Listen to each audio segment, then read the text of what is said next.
Bonjour, au sommaire de cette nouvelle émission Label Entreprise, un coup de projecteur sur le concours 100 jours pour entreprendre en compagnie de Bernard Hoc de l'association Esprit d'entreprise, l'une des associations qui organise ce concours, et en compagnie d'Augustin Redigoz, fondateur de Mobile, l'un des lauréats de l'édition de l'année dernière. Messieurs, bonjour. Bonjour. Pour commencer, Bernard, est-ce que vous pouvez nous expliquer un petit peu quel est le concept, le contenu du concours 100 jours pour entreprendre ?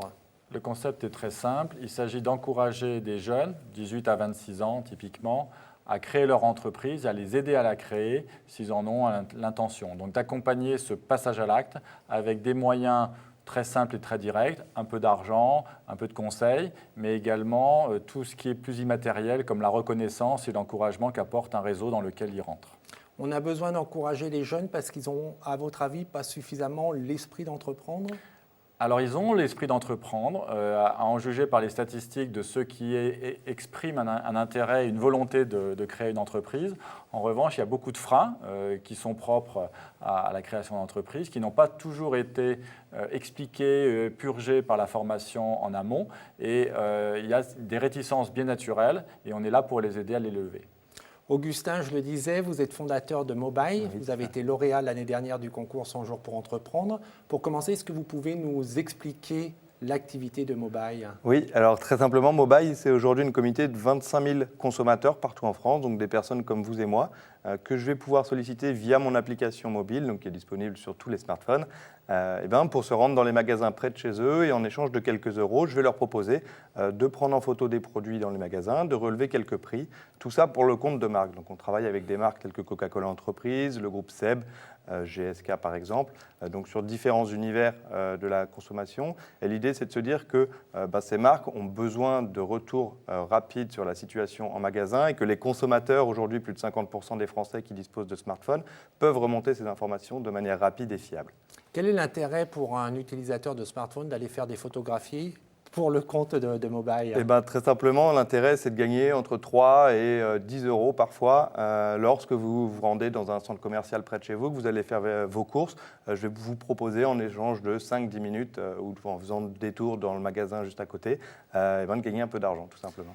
Et l'intérêt des grandes enseignes, vous citiez quelques marques, c'est qu'aujourd'hui, ils n'ont plus la force commerciale pour aller faire le tour de leur point de vente ? Alors si, ils ont souvent la force commerciale. L'avantage qu'on procure bien souvent à ces marques, c'est la rapidité d'exécution. C'est-à-dire que moi, entre le temps où la marque me demande d'aller dans tel point de vente, relever tel prix ou vérifier la présence des produits, je suis capable en 24 heures de leur fournir les premiers résultats et à une semaine de fournir une exhaustivité à hauteur de plus de 90% du parc de points de vente préalablement définis, visités. Donc c'est vraiment sur une notion de rapidité qu'on est intéressant, puisque moi j'ai 25 000 consommateurs partout sur le territoire français. Donc on a des petits villages, on a des zones un peu reculées sur lesquelles c'est plus difficile ou moins avantageux financièrement de déplacer quelqu'un. Vous êtes combien à travailler à Mobile ? Alors aujourd'hui, chez Mobile, on est 8 personnes, on est 4 associés, on a signé un premier CDI, on est en train d'en signer cette semaine actuellement de nouveau. À l'époque où on était à 100 jours pour entreprendre, on était 3, on venait de rencontrer notre associé et là, 6-7 mois après, on a doublé l'effectif. Bernard, qu'est-ce qui a plu au jury pour récompenser Mobile ? Alors, beaucoup de choses. D'abord, l'équipe. On a vu des jeunes qui savaient ce qu'ils voulaient faire, qui avaient identifié tout simplement une rupture technologique que les smartphones permettent de faire. Donc, il y a un élément qui change dans le périmètre. Il y avait un projet qui faisait du sens au sens économique du terme. Donc, on n'a pas hésité très longtemps, je dois vous dire. Comment on participe au concours ? Alors, il n'y a rien de plus simple, si j'ose dire. Il s'agit de se filmer pendant 2 minutes pour expliquer son projet. Donc, ce n'est pas la peine de faire des grands discours. Expliquer simplement, publier, poster sa vidéo sur le site et ensuite faire voter ses proches. Et ceux qui ont le plus de votes, alors on est large, soyons clairs, rentrent dans la sélection finale que le jury aura appréciée. Quel est le conseil que vous pourriez apporter à des jeunes qui veulent participer à ce concours pour que leurs vidéos soient impactantes, à la fois la première étape, d'ailleurs la question s'adresse aux deux, à la fois impactante au niveau du réseau, du contact, parce qu'il faut déjà avoir ces votes, et puis après, parmi ces vidéos qui seront sélectionnées, qu'est-ce qui va faire la différence auprès du jury, et puis après, l'expérience d'Augustin peut être particulièrement intéressante. Moi, je dirais faire simple, direct, concret. Il ne s'agit pas de vendre, de dire c'est bien, c'est super bien. Ce n'est pas à celui qui fait la vidéo de le décider, c'est à celui qui la regarde. Donc qu'ils expliquent ce qu'ils ont à faire, qu'ils mettent en avant les différents participants s'ils sont plusieurs au projet, puisqu'on aime bien la notion d'équipe. Et ça suffit s'il y a vraiment quelque chose derrière. Après, il faut quand même harceler son réseau pour qu'ils aillent voter. Harceler, non, mais motiver, si on n'arrive pas à convaincre ses proches déjà, c'est difficile ensuite d'aller convaincre des tiers. Donc c'est une petite épreuve au sens commercial du terme. Il n'y a pas besoin de biaiser ou de faire de la survente. Il suffit d'avoir quelques centaines ou quelques milliers de votes et on rentre. Et c'est très rapide quand on a une bonne idée. Vous avez des petits trucs à nous confier, Augustin? Oui, c'est un peu ce qu'expliquait Bernard. En 2 minutes, c'est rapide. Donc, il y a un petit travail en amont qui est de réussir à synthétiser. On a souvent, dans l'ambiance, on a envie d'en dire beaucoup, d'expliquer, de dire qu'effectivement, tout est génial. Mais il faut réussir à être synthétique. Il faut aussi faire le travail de se dire, la personne qui va regarder ma vidéo, qu'est-ce qu'elle recherche et qu'est-ce que je peux lui apporter. Donc, il faut vraiment donner envie à ces personnes, tout du moins d'aller plus loin avec nous et d'avoir envie de nous connaître. Que vous a apporté ce concours? Donc vous avez un peu de recul, lauréat l'année dernière. Qu'est-ce que a engendré le concours, le fait d'être récompensé?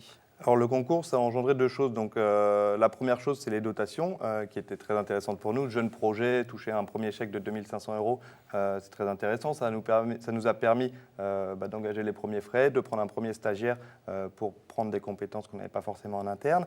Ça nous a apporté aussi du conseil sur les conseils juridiques, parfois financiers, que ce soit avec des banquiers pour obtenir des prêts au départ. Mais aussi tout un réseau. Donc c'est encore 8 mois après, on est encore en contact. Et donc c'est des réseaux, des premiers clients, des retours d'expérience aussi, beaucoup d'entrepreneurs ou de personnes qui sont spécialistes sur différents sujets. Quand on essaye de monter un projet, on dit souvent qu'il faut être un peu un couteau suisse, donc faire un peu de tout. Et c'est intéressant parfois d'avoir le recul de vrais spécialistes sur des sujets très précis. Le concours terminé, vous continuez donc à suivre les lauréats, à les accompagner, de quelle manière? Tout à fait. Alors, on prend de leurs nouvelles. D'abord, il y a des coachs, des tuteurs qui les accompagnent. Donc, ces personnes nous tiennent au courant de ce qui se passe. Donc, on a un retour d'expérience. Il ne s'agit pas de les noter, mais on a un retour d'expérience. On veut pouvoir mesurer la progression. Nous, notre objectif, c'est de mesurer dans 5 ans, évidemment, le taux de survie, qu'on espère le plus élevé possible, et également le nombre d'emplois créés, disons, et le chiffre d'affaires généré par ces sociétés-là. Donc oui, on le fait pour nous, on le fait pour eux, on le fait pour les sponsors.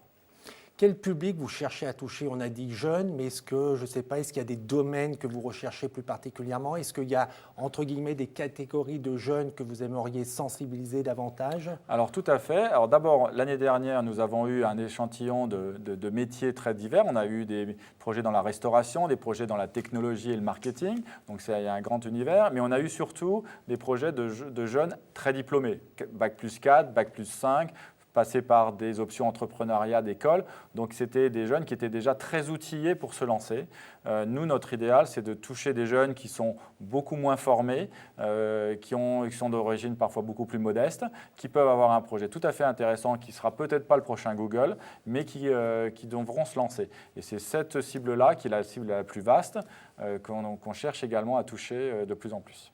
Alors c'est vrai que le CV n'intervient pas dans le concours, c'est vraiment cette présentation par vidéo. Donc si vous êtes issu des quartiers populaires, si vous n'avez pas forcément un bac plus 5 mais que vous avez un projet pertinent, filmez-vous, présentez en 2 minutes votre projet et postez-le sur le site internet qui est 100jours-pour-entreprendre.fr. Qu'est-ce que ça apporte de participer à un concours? Alors ça apporte... Pour moi, la première chose, c'est une certaine reconnaissance pour soi et pour ses proches. Certains ont besoin de se prouver qu'ils sont capables d'être distingués. Ils ont besoin également du soutien de leur entourage, ça l'apporte. Et puis, quand une entreprise démarre, la première chose dont elle a le plus besoin, à mon sens, c'est des clients. Et donc, nous, ce qu'on fait, c'est qu'on met en relation les entrepreneurs et leurs projets avec ceux qui sont leurs clients. Et donc, l'année dernière, nous avons eu Jacques-Antoine Grangeon qui a été le parrain de la promotion. Il a accueilli la plupart, si ce n'est la totalité des lauréats, et certains sont devenus soit son client ou ceux de ses amis. Donc, ils ont eu tout de suite une entrée dans le monde, de l'activité du client. Il y a un retour sur investissement quand on passe un peu de temps à concourir. Est-ce que vous avez participé à d'autres concours ? Oui, j'ai participé à d'autres concours. C'est intéressant, toujours les concours, c'est cette notion, effectivement, ce que Bernard expliquait très bien. Quand on est une jeune entreprise, nous, on s'adresse à souvent des grands groupes ou du moins des entreprises d'une certaine taille. Quand je vais les voir pour essayer de vendre ma solution, le plus important pour moi, dans un premier temps, c'est de les rassurer sur le fait que je sois sérieux, que je sois crédible. Et effectivement, avoir le label de concours, notamment celui de 100 jours pour entreprendre, eh bien, ça permet de me donner une caution. Mais alors, c'est pour les clients, ça marche aussi à la banque quand on veut aller obtenir un prêt à la création d'entreprise. Et c'est vrai que dans l'entourage, quand on veut monter une entreprise, quand on a envie, et parfois l'entourage n'est pas forcément sensible à ça, que ce soit le cercle des amis ou la famille. Et le fait d'être un peu mis en avant via ces concours permet de crédibiliser notre projet. Et finalement, nous, on se sent mieux aussi nous-mêmes, quoi. 100 jours pour entreprendre est co-organisé par plusieurs associations. Il y a 100 000 entrepreneurs, il y a Croissance Plus, il y a le MoveJ, il y a le réseau Entreprendre, il y a le Centre des jeunes dirigeants et il y a Esprit d'entreprise dont vous êtes le fondateur et le président. Est-ce que, en quelques mots, vous pouvez nous expliquer quel est l'objectif d'Esprit ? Très simplement, Esprit d'entreprise, c'est un club composé exclusivement de dirigeants actionnaires de leur entreprise, jeunes ou moins jeunes, multisecteurs. Et Esprit d'entreprise a 3 objectifs. Le premier, c'est promouvoir les valeurs de l'entrepreneuriat. C'est des réunions, on reçoit des grands entrepreneurs qui nous éclairent sur leur parcours. Deuxième axe, c'est agir sur le terrain pour passer le relais et 100 jours pour entreprendre et la manifestation de ce souhait. Et le troisième souhait, c'est d'interpeller, tout l'écosystème au sens large et notamment la puissance publique. C'est également pour cela qu'on s'est regroupé à plusieurs associations. Donc les principales sont dans le dispositif pour justement que ce que nous délivrons, c'est-à-dire des créations d'entreprises, des projets, des parcours, interpellent justement le public et qu'on puisse rapprocher les initiatives du public de celles du privé que nous incarnons. Est-ce que vous sentez que le pays bouge à ce niveau-là, à la fois que les Français sont plus entrepreneurs et que la puissance publique, quelle que soit la couleur du gouvernement, est plus sensible à la création d'entreprises ? Alors, très clairement, oui, pour des raisons très diverses. Les diplômés Bac+4, Bac+5, maintenant, rêvent tous, peut-être même parfois trop, de création d'entreprise, même on ne fera jamais trop de création d'entreprise. Certains qui sont moins favorisés ont pris conscience que la plupart des entreprises ne leur donneront peut-être même pas leur chance. Donc il faut qu'ils créent leur emploi s'ils veulent justement accéder au monde du travail. Donc c'est très opposé comme motivation, mais ça participe du même élan. À en juger par le discours des politiques récents, il semble qu'ils aient enfin compris que ce n'est pas l'entreprise que le redressement du pays s'opérera. Messieurs, merci beaucoup. Et puis, longue vie et de nombreux et beaux projets au concours 100 jours pour entreprendre. Merci à vous.